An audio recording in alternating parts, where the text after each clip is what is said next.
আসসালামু আলাইকুম। তোমরা সবাই কেমন আছো? আজকে একটা নতুন ভিডিও নিয়ে স্টার্ট করছি। আজকে আঁকছি অরেঞ্জ। তো এখন ছোট ছোট কাজই করব, যেহেতু তোমরা আমাকে সবাই বলেছো যে ছোট ছোট কাজ করতে। ডিটেলগুলো আসলে আমি একটু বেশি ডিটেল করে ফেলি, যার কারণে তোমাদের জন্য বুঝতে অসুবিধা হয়। এনিওয়েজ, আমি অলরেডি অরেঞ্জটা স্কেচ করে ফেলছি, তোমরা দেখেছো। তো আমি একটু বাইরের ওয়াশটা দিয়ে নিলাম, একটু পার্পেল কালার, এবং নিচে একটু ব্রাউনিশ করে ফেললাম। ঠিক আছে, তো এখন অরেঞ্জটা স্টার্ট করেছি ইয়েলো দিয়ে। ইয়েলোর মাঝখানে একটু হোয়াইট রেখেছি, কারণ আলো ছায়াটাকে আমাকে ধরতে হবে।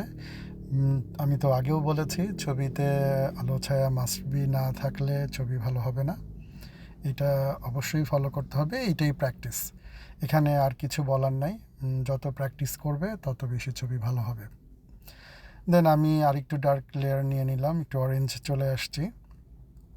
জাস্ট আমি একটু ডিপ অরেঞ্জ আর একটু রেড মিশিয়ে সেটার সাথে আর একটু ডিপ করে ফেলবো। এভাবে আর কি অরেঞ্জটাকে একটু ডার্ক করে নেব। আর যেটা মানে কাট আছে, মানে অরেঞ্জের কাট অংশটা আছে, সেখানে আমি একটু ডিপ কালারটা নিচের দিকে দিয়ে দেন আমি ইয়েলো এবং হোয়াইটের একটা কম্বিনেশন করছি। এর মধ্যে তোমাদেরকে অবশ্যই অরেঞ্জটাকে বুঝতে হবে যে অরেঞ্জটা আসলে কি কালার হয়, কেমন হয়। অরেঞ্জ যখন কাটা হয় তখন সেই অংশটা দেখতে কেমন হয়, এই জিনিসটা খুব ভালো করে খেয়াল করতে হবে। দেন ইজি, আসলে ওভাবেই কালার ফেললেই হবে। দেন আমি লিফটা শুরু করলাম। লিফটা পাতাটা আসলে গ্রিন কালারই হয় নর্মালি। তো আমি এটার সাথে একটু পেস্ট মিশিয়ে দেন একদম লাইট করে কাজ করতেছি, যাতে তোমাদের বুঝতে ইজি হয়।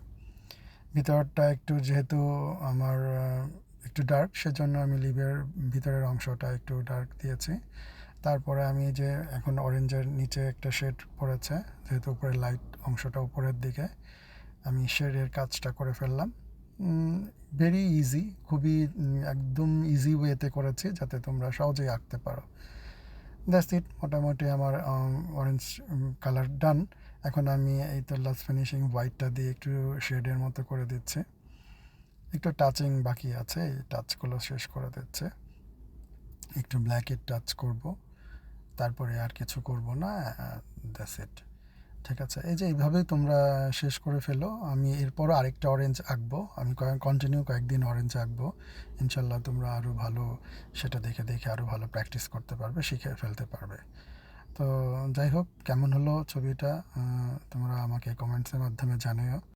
আর সাবস্ক্রাইব করে আমার সাথেই থেকো, এভাবে আমি নিয়মিত তোমাদের নতুন নতুন ভিডিও দিব ইনশাল্লাহ। আর ওই তো, আর কি বলার, আমার জন্য তোমরা বেশি বেশি দোয়া করো। তোমরাও সবাই দেখে শুনে থাকো, সুস্থ থাকো। মোটামুটি আমার ছবিটা একদম শেষের দিকে, আর কিছু করার নাই, জাস্ট একটু ব্ল্যাকের টাচ। That's it. তো ঠিক আছে, আবার দেখা হবে। আল্লাহ হাফেজ, বাই বাই।